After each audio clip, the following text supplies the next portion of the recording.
नमस्ते बेटा।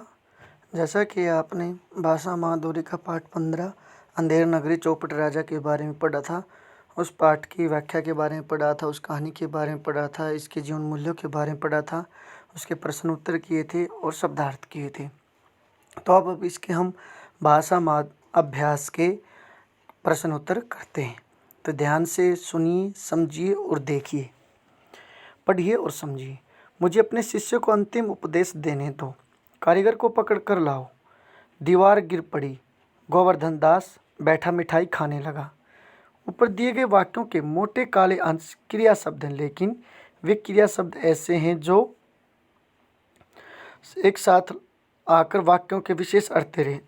वो संयुक्त क्रिया, अर्थात जो आपको मोटे काले शब्द दिखाई दे रहे हैं, देने दो, पकड़ लाओ, गिर पड़ी, खाने लगा, ये सब संयुक्त क्रिया शब्द हैं। संयुक्त क्रिया क्या होती है?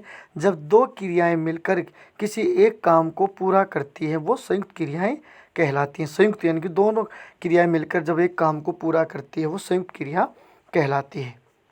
देखिए इसके एग्जाम्पल। आप नीचे दिए गए वाक्यों में संयुक्त क्रियाओं पर घेरा लगाइए। जैसे रोहन आज दौड़ जीत सकता है। जीतना और सकना, ये दोनों संयुक्त क्रिया हैं, दोनों जुड़कर किसी एक कार्य को पूरा कर रही हैं। तो यहाँ पर अब एक अक्षर भी नहीं, रह सकूँगा, रहना और सकना, रह सकूँगा, इसके ऊपर आपने करना है, घेरा लगाना है। मैं 5 किलो लड्डू खा सकता हूँ, खाना और सकना। मेरे घर की छत पर कबूतर बैठ गए, बैठने और गए, ये दोनों जो दो क्रियाएं जुड़कर एक काम को पूरा करती हैं, वो संयुक्त क्रिया होती है। तो बैठ गए, खा सकता हूँ, रह सकूँगा, जीत सकता है, ये सब आपकी संयुक्त क्रिया हो गई। अगला प्रश्न है आपका, नीचे दिए गए वाक्यों को संयुक्त क्रिया से पूरा कीजिए। जैसे कि बच्चे जोर से, इसमें आप कुछ भी बन सकते हो संयुक्त क्रिया लगा के। बच्चे जोर से हंसने लगे, बच्चे जोर से खेलने लगे, बच्चे जोर से दौड़ने लगे, बच्चे जोर से नाचने लगे। मौसाजी ने एक गुब्बारा उड़ा दिया, फुला दिया, फोड़ दिया, है ना। मैं 1 किलो दूध रोज़ पी सकता हूँ। मैं 1 किलो दूध रोज़ पी सकता हूँ।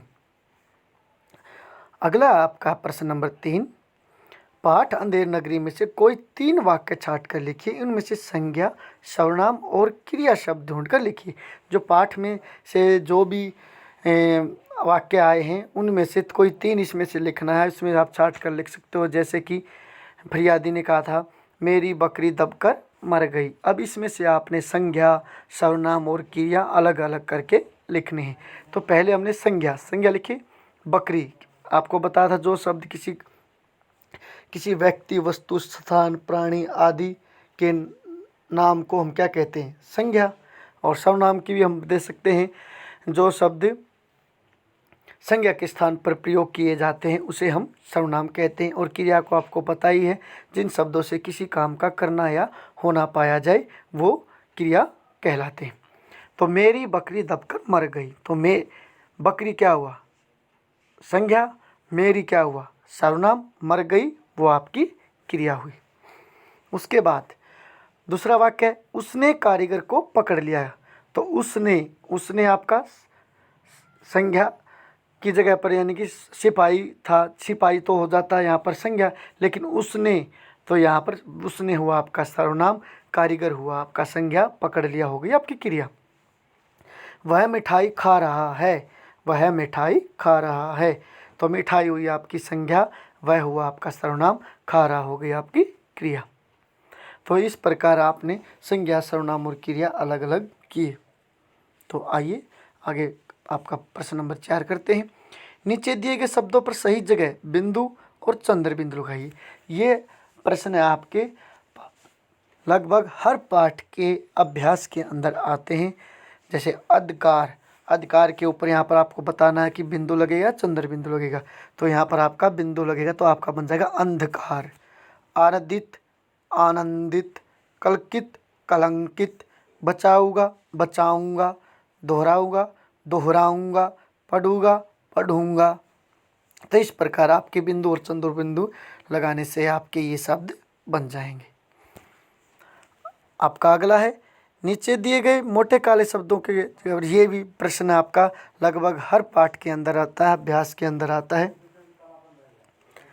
समानार्थ देखिए, हम लोगों ने महाराज से अर्ज की, हम लोगों ने महाराज से अर्ज की। अर्ज होती है प्रार्थना, तो अर्ज की जगह पर आप विनती लिख सकते हो, प्रार्थना लिख सकते हो। ऐसे ही हमने इसके आपके प्रश्न करना है। हमें अपने बड़ों का आदर करना चाहिए। आदर का समानार्थी शब्द हमें सत्कार करना चाहिए या सम्मान करना चाहिए। हमें अपने बड़ों का सम्मान करना चाहिए। यह आफत कहाँ से आई? आफत का समानार्थी शब्द हो गया मुसीबत। यह मुसीबत कहाँ से आई? जो किसी,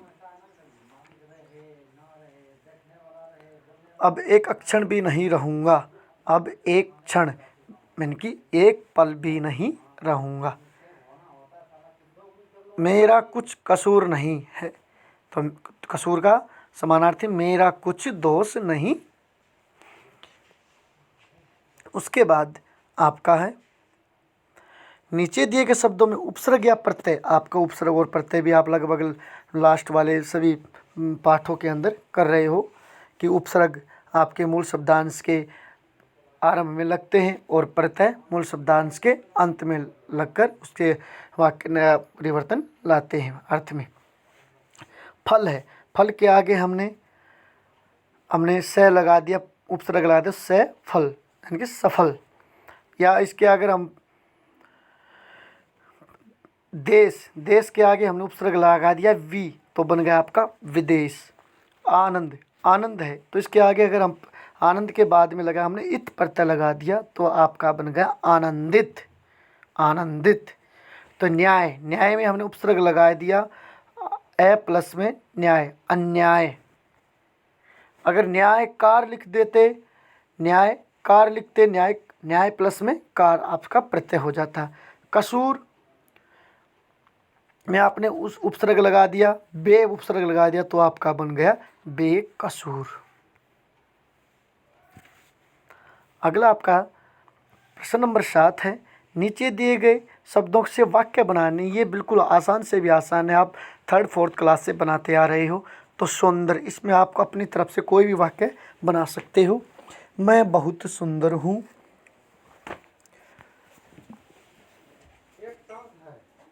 मिठाई, मैंने मिठाई खाई, मैंने मिठाई खाई। शुभ, यह शुभ घड़ी है, यह शुभ घड़ी है। प्रश्न नंबर 8, नीचे दिए गए वाक्यों में से उचित विराम चिन्ह लगाइए। विराम चिन्ह भी आप लगभग अंत के 3-4 पाठों से कर रहे हो। गुरुजी कहाँ हैं? आपको यहाँ पर पता कौन सा चिन्ह लगेगा, तो यानी कि कहाँ है प्रश्न किया गया, तो आपका प्रश्नवाचक चिन्ह लगेगा, गुरुजी कहाँ हैं। नगर में सिपाही गुरु और चेले खड़े थे, वाक्य पूरा होगा, तो यहाँ पर आपका पूर्ण विराम लगेगा। राजा ने, विराम का अर्थ होता है जहाँ रुकना। राजा ने कहा इसे फांसी पर चढ़ा दो, राजा ने कहा, यहाँ आपका उद्धरण चिन्ह है, इसे फांसी पर चढ़ा दो, आपका पूर्ण विराम लगेगा।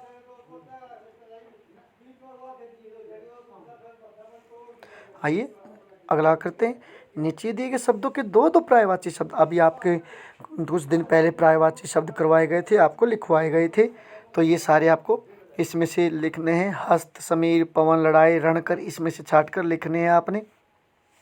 युद्ध, युद्ध का आपका लड़ाई और रण। वायु, पवन, समीर। हाथ का कर और हस्त। आपका प्रश्न नंबर 10, नीचे दिए गए संवादों के आधार पर कोई 3 प्रश्न बनाकर लिखिए। संवाद वही बातचीत में से, या आपने इसमें से बातचीत में से कोई भी 3 प्रश्नों का निर्माण करना है।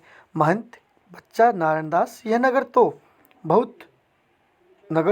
दूर से बड़ा सुंदर दिखलाई पड़ता है। देखो कुछ भिक्षा मिले तो भगवान को भोग लगे, और क्या। नारायण दास, गुरुजी महाराज नगर तो बहुत ही सुंदर है, पर भिक्षा भी सुंदर मिले तो बड़ा आनंद होगा। महंत, बच्चा गोवर्धनदास तू पश्चिम की ओर जा, नारायण दास पूर्व की ओर जाएगा। तो प्रश्न आप बना सकते हो, क्या सुंदर दिखलाई पड़ता है, एक ये भी बन गया। नगर सुंदर दिखलाई पड़ता है। गोवर्धन दास किस ओर गया? वह नगरी कैसी दिखती थी? वह नगरी कैसी दिखती थी? महंत ने गोवर्धन दास से क्या कहा? फिर कौन पश्चिम दिशा की ओर जाएगा? या फिर गोवर्धन दास किस दिशा की ओर गया? फिर या नारायण दास किस दिशा की ओर गया? ऐसे ये आपने प्रश्न का निर्माण हो गया है। तो आप सभी को ये सभी प्रश्न उत्तर समझ में आए होंगे। आशा करता हूँ आप सभी को ये अच्छी तरह से समझ में आए हैं। आपका दिन शुभ हो। धन्यवाद।